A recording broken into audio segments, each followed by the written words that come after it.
Bom, a gente segue falando sobre os atos deste domingo. Diversas capitais do Brasil realizam hoje manifestações no Dia Internacional do Trabalho.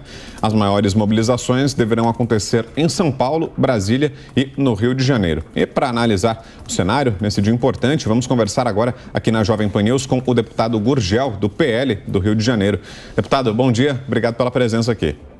Bom dia, Vitor. Bom dia, Kalina. Tudo bem? É um prazer estar aqui, sempre podendo interagir com o nosso cidadão, nossos jornalistas. A gente que agradece, deputado, ao senhor pela presença aqui. Queria saber do senhor qual a principal mensagem que o senhor imagina será levada às ruas. O senhor vai participar, inclusive, de algum desses atos? Estou vendo que o senhor está com a camiseta aí da Seleção Brasileira. Deve ir para alguma manifestação e em qual cidade? Vou sim, aqui no Rio de Janeiro, em Copacabana. Também tem um bonezinho também aqui, que expressa bem o nosso amor à nossa pátria, o nosso amor ao nosso Brasil, o nosso amor aos direitos e garantias constituídos, que não foi garantido por nós, foi garantido por toda a sociedade num pacto social que se chama Constituição Federal.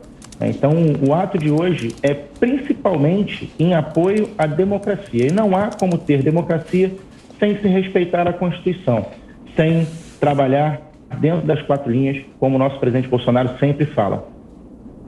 E curioso, né, que um cara acusado de ser ditador, né, como presidente, está sendo hoje o maior defensor, talvez do maior direito que qualquer cidadão possa ter, e a liberdade de expressão. Porque sem liberdade de expressão, ele perde todos os outros.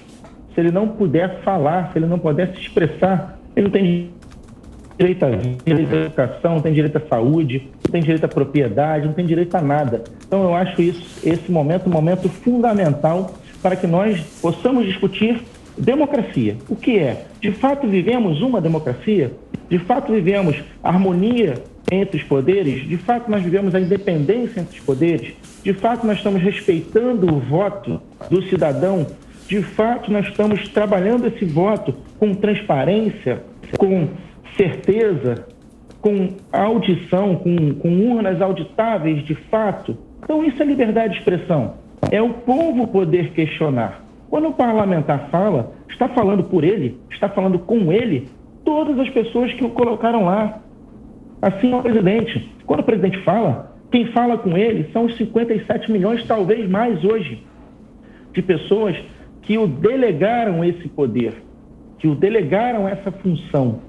Então é preciso que a gente corrija, sim. Nós temos 30 anos aí, um pouco mais, de uma democracia jovem, mas que a todo momento precisa se dar um freio de arrumação, precisa se dar um puxão. E até olhando o que o comentador falou antes de mim, nós deveríamos estar discutindo outras coisas. Deveríamos. Há 3 anos e meio nós deveríamos estar discutindo Brasil e o que é melhor para a esquerda, a oposição, que é aquela oposição que não quer o bem do Brasil, que quer o poder a qualquer preço, ela não deixa. Ela simplesmente coloca um monte de caminhão de pedra, coloca um monte de obstáculos que a gente precisa superar os obstáculos para tentar avançar. Então, quer dizer, isso é proibido no Brasil, e aí já que quer cercear, está aí uma coisa que deveria ser cerceada. O cara usar o mandato público, o cara estar em qualquer cargo público para trabalhar contra o Brasil. Porque até isso é liberdade de expressão, né? Até isso é liberdade de ação. Porque tem um monte de cara aí que defende vagabundo, que coloca vagabundo. Nós tivemos agora policiais metralhados na Avenida Brasil, policiais do BPVE metralhados na Avenida Brasil. Que estado é esse? Que maravilha é essa que o PT, que o governo de esquerda, que os governos anteriores deixaram para nós? E aí quer dizer que agora nós deveríamos estar discutindo outra coisa? Deveríamos sim, concordo. Mas deixem, porra. Deixem nós discutindo. Parem de defender vagabundo, porra. Parem de fazer leis que colocam vagabundinhos como anjinhos da sociedade, colocam nossos policiais como demônios, pô. O que o Lula falou ontem? O Bolsonaro não gosta de gente, só gosta de policial. Pô, ele tá de sacanagem, cara. Como é que um presidenciável, como é que um cara que foi presidente por 8 anos tem um pensamento desse? Tem um pensamento porco, imundo desse? Explica pra mim quem vota num crápula desse. Porra, é absurdo, cara, absurdo. Tá discutindo que um cara desse tenha capacidade de ocupar qualquer cargo público. O cara mandou invadir casa de deputado. É um crápula, é um canalha. E aí a gente realmente não consegue corrigir o nosso Brasil, porque a gente está o tempo todo trabalhando para desconstruir toda a canalice que essa oposição vem fazendo. E aí realmente fica difícil. Então o povo tem que ir para a rua. O povo tem que dizer, estamos ao lado do Brasil. E todos aqueles que estão ao lado do Brasil são aliados nossos. É simples assim. Isso aqui é amor ao país, é amor ao cidadão, é amor aos direitos e garantias constituídos no pacto social que se chama Constituição Federal. Se todos respeitarem o mandato do presidente, que foi legítimo, que foi eleito, respeitarem os mandatos dos parlamentares, respeitarem o direito também de todos os outros poderes, seja o judiciário, seja qualquer outro poder, seja o Ministério Público, seja as polícias, todos. O que falta é isso. É a gente ser, de fato, uma democracia. Mas na prática, não na teoria e com discursinhos redigidos em forma de sentença, que estão rasgando a Constituição. Fica difícil. Deputado, bom dia. Bom, daqui a pouquinho, aqui em São Paulo, também vai ter início uma manifestação organizada pelas centrais sindicais, inclusive é bem do lado aqui da Avenida Paulista, ali na praça em frente ao Pacaembu, fica a cerca de 3 quilômetros daqui. E promete, né, ambas as manifestações prometem antecipar a disputa eleitoral, até porque essa daí também promete apoio ao ex-presidente Lula. Qual a expectativa do senhor para ambos os atos, deputado? Bom, um deles vai dar muito trabalho para a polícia, né? Porque as manifestações de oposição são sempre regidas a quebra-quebra, a roubalheira, todo ato de vandalismo inimagináveis, né? Então, eu diria o seguinte, para os policiais, não precisa se preocupar com as nossas manifestações, não, que lá só tem pessoas de bem, pessoas trabalhadoras que querem o bem do Brasil, então não tem desordem. Que eles tomem cuidado com a outra lá, que a outra com certeza vai haver desordem. Deputado, a pergunta agora é do nosso comentarista Alfredo Scaff. Bom dia, deputado. Boa reunião na sua cidade. Gostaria de saber do senhor o seguinte, tudo isso que o senhor falou revela que não está sendo fácil ser parlamentar nessa legislatura. Mas, obviamente, as leis do nosso país são aprovadas por maioria, né? Ou o governo tem maioria ou ele não tem maioria. Mas a minha pergunta para o senhor é o seguinte, em época de uma pré-campanha eleitoral e de uma campanha que se aproxima, o senhor não acha que tudo isso que o senhor falou e outras coisas mais poderão ser comparadas no atual governo que está sendo feito e o que foi feito ou não nos governos que nos antecederam? Então, eu acho que é por aí, é comparar, mostrar para a população o que está sendo feito, como é que o país foi encontrado e o que foi dada a oportunidade de ser feita no passado. O senhor não acha que é o momento ideal para se preparar uma comparação e deixar o povo, que o poder emana do povo, escolher o seu representante maior, que é o presidente da República, o seu governador, o seu senador, o seu deputado federal e o seu deputado estadual? Bom, tudo bem, vamos lá. Claro, com toda certeza. A nossa luta, inclusive, é para isso. É para que o povo decida, para que o povo tenha liberdade, tenha segurança para escolher, tenha segurança de que aquela escolha é de fato aquela que está sendo registrada.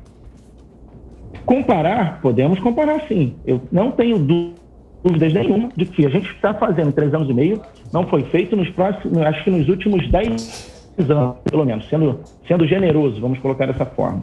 Agora, vamos comparar também qual o momento da história dos oponentes, vamos colocar dessa forma, houve uma pandemia. Qual momento da história houve uma recessão mundial? Qual momento da história houve uma oposição que trabalhou fortemente contra as realizações? Eu vou citar um exemplo aqui que eu fiquei muito estarrecido logo no início do meu mandato. Eu relatei um projeto de lei que, teoricamente, protege as minorias, que era botar braille nas caixas de remédio, ter caixa de remédio com braille. E a oposição estava não deixando, criando escassel do caramba. E eu chamei a oposição e falei, gente, imagina quantas pessoas deficientes precisam dessa lei, precisam desse alento. Vamos aprovar esse projeto. E um cara de esquerda lá do PT virou para mim e falou assim, não, aqui a gente não está nem olhando o que está sendo discutido. A gente não quer que ande nada, a gente quer travar a pauta. Pô, isso é um absurdo, cara. Isso é um desserviço ao país. Então, volto a dizer, podemos comparar assim com toda a segurança, porque mesmo com uma pandemia, nós estamos trabalhando muito para corrigir o nosso país e avançamos em muitas coisas. Escola Cívico-Militar, por exemplo, aqui no Rio de Janeiro, é um avanço. Já temos alguns resultados de excelência na educação. Não é em toda a educação? Não, nessa parte eu concordo. Precisa ser em toda a educação. Mas é uma parte que eu decidi abraçar. E isso tem a ver com esse governo. E mesmo com pandemia, mesmo com aulas remotas, mesmo com todos os problemas, a gente está avançando. Então, eu acho que o povo está decidindo todos os dias. Todos os dias o povo dá sinais. É só ver quando um anda na rua, quando o outro anda na rua, você já consegue ter uma percepção. Então, a gente não tem problema com deixar o povo decidir. Ao contrário, a gente quer deixar o povo decidir. Mas deixar o povo decidir de verdade. E não com manipulações, com mentiras, com fake news, etc.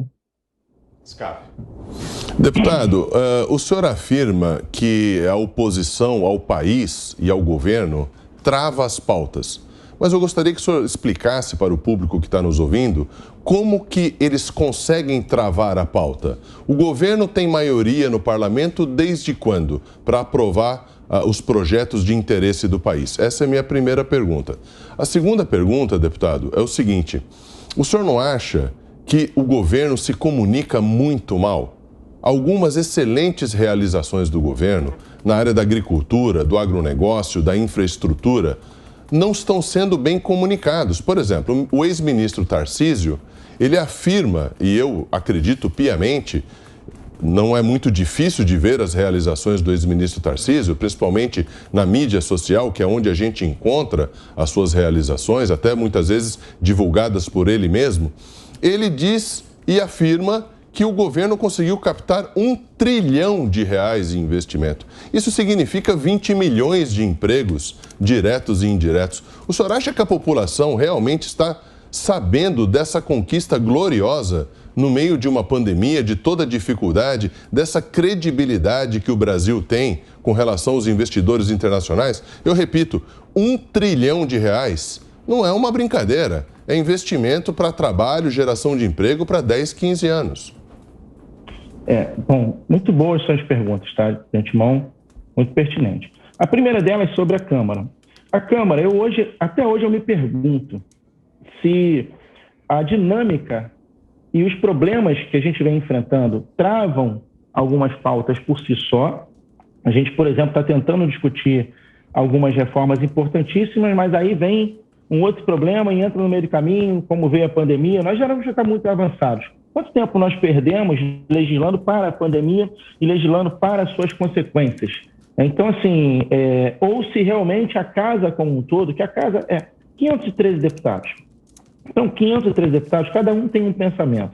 O que o presidente Bolsonaro conseguiu fazer é uma maioria legítima, uma maioria com liberdade, não é aquela maioria que vota tudo e aprova tudo sem questionar. Então, é uma maioria que questiona, uma maioria questionadora, que tem opinião, uma maioria que tem suas bases eleitorais. Então, ele não empurra o projeto em cima da casa e fala, eu quero e pronto. Ele dá liberdade para que a casa discute. Então, isso acaba ocasionando em atrasos. Bom, à esquerda, nós temos lá, um problema também que a casa, no início de 2019, nós iríamos ingressar nessa pauta para tentar resolver, que é uma reforma do próprio regimento interno da casa. Existem muitos instrumentos, existem retirada de pauta, existem voto em separado, existe uma série de instrumentos no próprio regimento interno que trancam a pauta. Né? Então, isso aí é uma coisa que a esquerda, eu não sei o que eles fazem, eu não sei se eles não têm base, eu não sei como eles trabalham, mas eu sei que eles estão sempre ali vigilantes para travar qualquer projeto que possa dar um mínimo de realização para o governo. Eles não querem travar projetos que eles consideram ruins, não é isso. Eles querem travar projetos que eles consideram bons para o governo. Como eu disse, eles não pensam país. Então, eles ficam ali, a gente não consegue aprovar. Né? E aí começa determinadas leis para ser votadas, você fica ali 3 dias tentando votar aquela lei e não consegue. Então, esses instrumentos que precisa também de uma reforma no nosso regimento interno, para dar mais celeridade aos projetos, é o que a esquerda usa e usa bem. Né? Eles usam isso para o mal e usam bem. Eles o tempo todo nas comissões, seja onde for, eles usam todos os mecanismos que possam atrasar esses projetos. Bem, a outra pergunta é se o governo se comunica mal. Bem, eu não sei o que significa se comunicar mal. Eu sei que muitas mídias trabalham contra o governo. Agora, por que trabalham contra o governo? Se é ideologia, se é porque foi retirado alguns privilégios, alguns benefícios, isso eu não consigo te dizer. Eu sei que algumas mídias só colocam notícias ruins. Brão. Eu não consigo entender o que seria o governo se comunicar melhor, né? Não consigo entender. O que o presidente usa e usa bem é a rede social, que hoje é a mais democrática das janelas midiáticas que a gente tem. Aí conta também com canais sérios como a Jovem Pan aqui, que vem fazendo um trabalho muito bom para o Brasil, mostrando a verdade, mostrando com seriedade, com responsabilidade, que a mídia é, se não, um dos maiores poderes que nós temos a favor da democracia quando trabalha para o bem, quando não tem uma mídia tendenciosa, uma mídia de esquerda, uma mídia com interesses pessoais. Ela é saudável e fundamental para a soberania do nosso país e para a nossa democracia. Mas, infelizmente, 3 anos e meio dentro de uma pandemia, difícil você conseguir acertar, e não digo acertar porque eu não sei se errou, mas atender a todas as expectativas da população. Mas nosso trabalho aqui é para isso, é para a gente, cada um de nós, ser uma janela dos benfeitorias do nosso governo para que o povo possa avaliar com certeza da informação e não com manipulação, né? Deputado, só para esclarecer a minha pergunta com relação à comunicação do governo, é público e notório que todos os parlamentares, todos os governadores, prefeitos, o presidente da República, têm a sua mídia social para divulgar os seus feitos. Isso a gente sabe e é muito salutar, é muito saudável. A minha pergunta é, a verba do governo para comunicação está sendo bem utilizada para divulgar oficialmente os feitos do governo? É aí que eu venho perguntar, porque a mídia social, cada um de nós utiliza da maneira como quer e, na verdade, ela apresenta um resultado positivo muito grande, né? Ela chega na ponta.